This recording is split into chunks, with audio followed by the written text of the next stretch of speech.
Hello guys কি খবৰ আশা কৰো সকলোৱে নিশ্চয় বহুত ভালে আছে আজি ৰাতিপুৱাই মানে ভিডিঅ'টো ষ্টাৰ্ট কৰিলো আৰু সদায় যেহেতু কুকিং ভিডিঅ' দি থাকো আজি ভাবিলো এটা ব্লগ বনাও তো আৰু বহুত দিন হ'ল মই ব্লগ বনোৱা নাই তেনেকে সেইবাবে আৰু আজি ভাবিলো এটা ব্লগ বনাও আশা কৰো আপোনালোকে ভাল পাব আৰু দিনটোত কি কৰো কি নকৰো গোটেইখিনি থুলমূলভাৱে দেখুৱাব চেষ্টা কৰিম আপোনালোকক আশা কৰো আপোনালোকৰো ভাল লাগিব আৰু এতিয়া আসলতে 10টা বাজিলে মোৰ কিছু কামো ৰেডি হৈ গ'ল আৰু এতিয়া অৱশ্যে মই আজি ব্ৰেকফাষ্ট কৰা নাই তো গোটেইখিনি মানে ভাবিলো এতিয়াৰ পৰা ষ্টাৰ্ট কৰি দিওঁ বলকচোন দিনটো আৰম্ভণি কৰোঁ আৰু যদি ভিডিঅ'টো আপোনালোকৰ ভাল লাগে লাইক কমেণ্ট শ্বেয়াৰ কৰিব আৰু লগতে মোক জনাবলৈ নাপাহৰিব আপোনালোকৰ কেনে লাগিলে তো বলক যাওঁ দিনটো আৰম্ভ কৰোঁ এতিয়া বনাম চাহ লাল চাহ পানী বহুৱাই দিছোঁ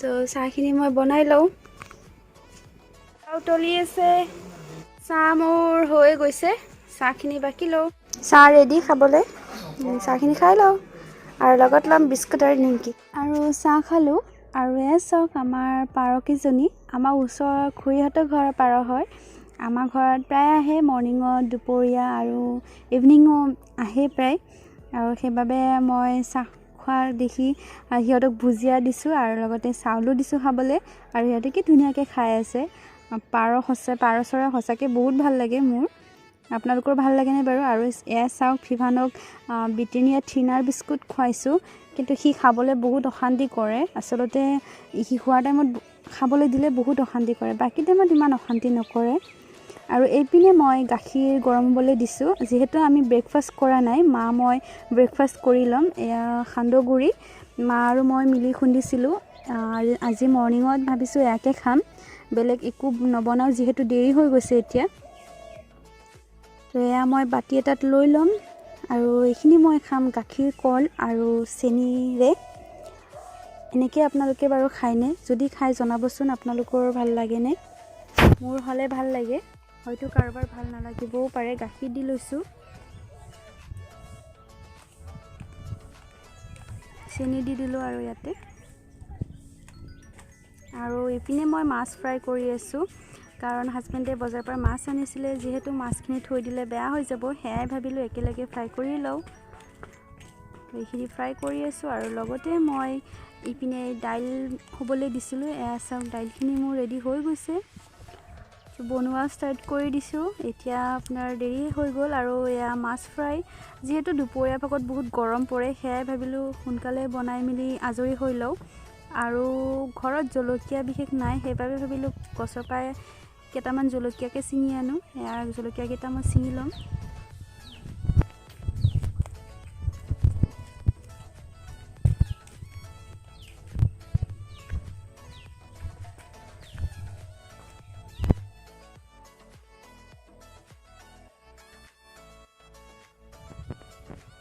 জলকীয়াকেইটা ছিঙি আছোঁ আৰু গছৰ জলকীয়া মজা বেলেগ মই পিছে জলকীয়া বেছি খাওঁ আমাৰ ঘৰৰ বাকীবিলাকে ইমান নাখায় জলকীয়াখিনি ছিঙি হৈ গ'ল আৰু এতিয়া যাম মই ইয়াতে কেইজোপামান আদা গছ আছে তাৰপৰা কেইখিলামান ছিঙি ল'ম কাৰণ যিহেতু মাছকেইটা অলপ সৰু সৰু সেয়াই ভাবিলোঁ আজি আদাৰ পাতেৰে মাছৰ জাল দিয়া বনাম মাৰ খুব ফেভৰেট এটা ৰেচিপি হয় সেয়াই ভাবিলোঁ মায়েও ক'লে যে তাকে বনাবলৈ সেইখিনিয়ে বনাম আৰু কাৰ ভাল লাগে আদাৰ পাতত জাল দিয়া সৰু মাছেৰে ভাল লাগে নে নাই জনাবচোন আপোনালোকে আমাৰ ভাল লাগে আদাৰ পাতকেইটা ছিঙি লওঁ আৰু যদি বিচাৰে আপোনালোকে আদাৰ পাতৰ ৰেচিপি তেতিয়াহ'লে মোৰ আগৰ ভিডিঅ' দিয়া হৈ আছে আপোনালোকে ইচ্ছা কৰিলে তাৰ পৰা চাই ল'ব পাৰে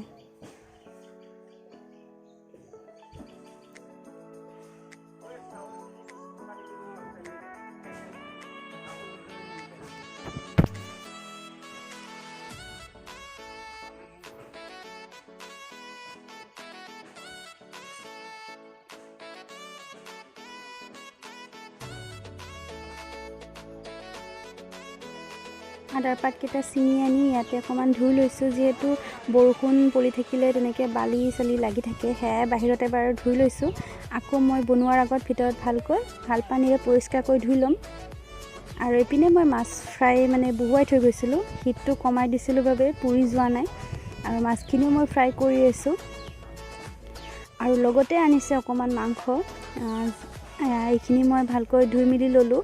আলু কাটি লৈছোঁ আৰু লগতে বনাইছোঁ মই আজি প্ৰেছাৰ কুকাৰত। যিহেতু প্ৰেছাৰ কুকাৰত বনালে খুব সোনকালে হৈ যায়, সেয়াই ভাবিলোঁ আজি প্ৰেছাৰ কুকাৰতে বনাম। আৰু মছলাখিনি লগতে মই পিঁয়াজ এনেকৈ গোটেইখিনি ফ্ৰাই কৰি লৈছোঁ। লৈ দিছোঁ ইয়াতে আলু আৰু মাংসখিনি। এইখিনি মই ভালকৈ ফ্ৰাই কৰি ইয়াতে পানী দি এটা চিটি মাৰিবলৈ দি দিম। আৰু আহিছে চাওক চব্জি বেপাৰী, চব্জি আনিছে ধেৰ, কিন্তু ঘৰত আছে বাবে মই বেছি লোৱা নাই। অকল কচু লৈছোঁ আৰু জলকীয়া লৈছোঁ। জলকীয়া যিহেতু নাছিলে ঘৰত, পইচা দি দিলোঁ। আৰু ইপিনে ভিভানো ঘৰত আছে, সেয়াই ভাবিলোঁ তাকো লৈ আহোঁ বাহিৰলৈ। সি চিঞৰি আছিলে, এয়া ভিভানক লৈ আহিছোঁ। সি খুব চাইছে মানে। বেপাৰীটোৱে পইচা গণি আছিলে, সি পূৰা চাইছে আৰু ইপিনে মোৰ চিকেনখিনি ফ্ৰাই হৈ গৈছে। আকৌ এবাৰ দেখাই দিলোঁ। ইয়াতে মই এতিয়া পানী দি চিটি মাৰিবলৈ দিম। আৰু এয়া চাওক আদাৰ পাতখিনি, জলকীয়া নহৰু দি পেলাই ভালকৈ ধুই মেলি লৈছোঁ গোটেইখিনি। ভাল এটা পেষ্ট বনাই ল'লোঁ মই এইখিনি ভালকৈ। এয়া চাওক। আৰু লগতে হাজবেণ্ডে এটা চাটনি বনাব বুলি কৈছে আজি। তেওঁ চাওক বন্ধাকবি পাতেৰে চাটনি বনাব, নহৰু আৰু জলকীয়া দি। এয়া মই চিকেন ৰেডি।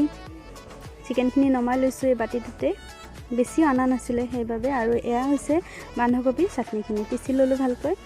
আৰু এয়া হৈছে আদাৰ পাতেৰে মাছৰ জাল দিয়া। এইখিনি উতলি আছে।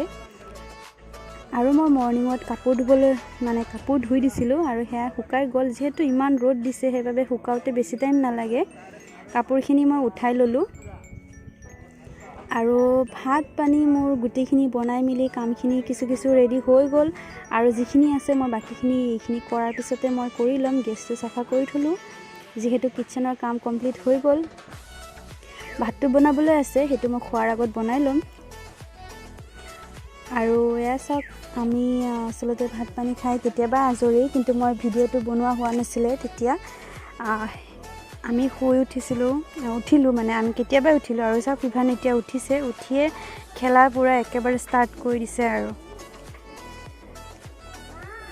আৰু আমি চাই আছোঁ এতিয়া মুভি, ৱাৰ চাই আছোঁ আমি। আৰু ভিভানেতো খেলিয়ে আছে। আৰু লগতে আজি যাম মই আৰু হাজবেণ্ড 6 মাইল মানে এখন ক্লিনিকত যাম। তাতে মানে মোৰ চকুত এডোখৰা কিবা হৈছে, তো সেইটো মই দেখাবলৈ যাম। সেইদিনাখন যাওঁতে মোক কেইটামান টেষ্ট কৰিবলৈ দিছিলে, সেই টেষ্টৰ ৰিপৰ্টকেইটা দেখাবলৈ যাম। যিহেতু ডক্টৰ দেৰিকৈ আহে, 8টা বজাত আহে, সেয়া ভাবিলোঁ আমি অকণমান দেৰিকৈ যাম, ইমান সোনকালে গৈ পেলাই তাত হেৰি কৰিবলৈ। আৰু ভিভানক লৈ নাযাওঁ, যিহেতু সন্ধিয়া হয়, সেইকাৰণে আইতাকৰ লগতে থৈ যাম। আৰু তো চাওক সি খেলি আছে। আৰু আমি আহি পালোঁ 6 মাইল। ভাবিলোঁ কিবা এটা খাই লওঁ, ডক্টৰ আহি পোৱা নাই।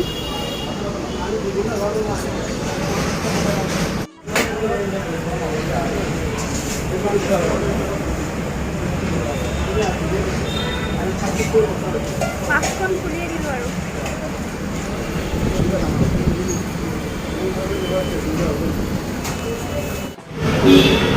কথাত বিজি। আৰু আমাৰ আহি গ'ল ৰোল আৰু চাওমিন। তো খাই লওঁ এইখিনি।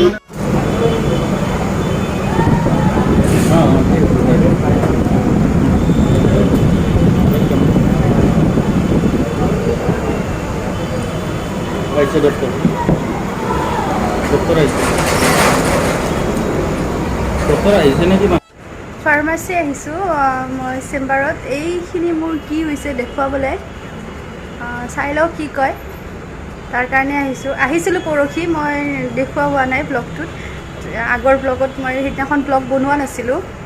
আজি কৰিলোঁ। কি হৈছে সেইখিনি চাই লওঁ। ৰিপৰ্ট লৈ আহিছোঁ মই, মোক টেষ্ট কৰাব দিছিলে। তো ৰিপৰ্টখিনি দেখাই লওঁ, চাওঁ কি হয়। দুজনে বহি আছোঁ, অপেক্ষা কৰি আছোঁ। তো চাওঁ কি হয়। আৰু ডক্টৰক দেখুওৱা হৈ গ'ল। এতিয়া যাওঁ, যিখিনি মেডিচিন দিছে সেইখিনি লৈ লওঁ। একো বিশেষ প্ৰব্লেম নাই, তথাপিতো কেইটামান মোৰ আইৰণ কম আছে, প্লাছ ভিটামিন চি, তো তাৰে মেডিচিনবিলাক লৈ লওঁ। হৈ গ'ল, এতিয়া ঘৰলৈ ৰাওনা। এতিয়া 9টা বাজিছে, চাওক 6 মাইল এৰিয়া। আৰু আজিৰ ভিডিঅ'টো ভিডিঅ'টো ইয়াতে সামৰিছোঁ যিহেতু দেৰি হৈ গ'ল 9টা বাজি গ'ল তো আৰু ভিডিঅ'টো আগ নবঢ়াওঁ আজিলৈ বাই বাই টাটা আকৌ লগ পাম অন্য এটা ভিডিঅ'ত